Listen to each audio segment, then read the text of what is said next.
किंतु ये युद्ध संबंधों और नातों की स्थापना या पहचान के लिए नहीं है कुंती पुत्र।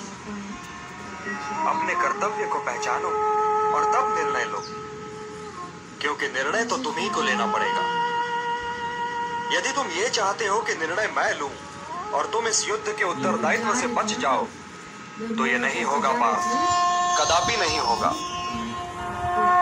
क्योंकि ये युद्ध भी तुम्हारा है और इस युद्ध का परिणाम भी तुम्हारा ही होगा। मुझे कर्तव्य का मार्ग ठीक से दिखाई नहीं दे रहा केशव, इसलिए हे वासुदेव, आप मेरी आत्मा के भी सारथी बन जाइए। मैं जानता हूं कि मैं धर्म और अधर्म के बीच में खड़ा हूं, किंतु ये निर्णय नहीं ले पा रहा हूं कि धर्म किस ओर है और अधर्म किस ओर। मेरा मार्गदर्शन कीजिए केशव। इंद्रियों को सुखा देने वाले शोक से बचने का मार्ग दिखलाइए मुझे। अपनी इस मानसिक अवस्था में तो मैं युद्ध नहीं कर सकता गोविंद, गोविंद मैं युद्ध नहीं कर सकता।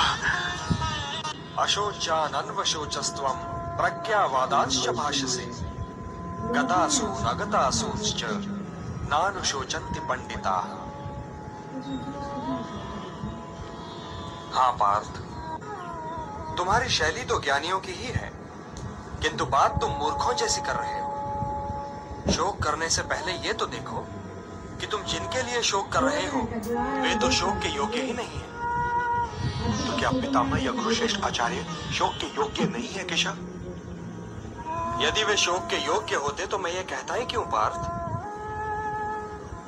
तुम इस सत्य को समझ लो पार्थ कि मूल तत्व शरीर नहीं आत्मा है, और मृत्यु उसकी यात्रा का अंत भी नहीं है, क्योंकि उसकी यात्रा तो अनंत है।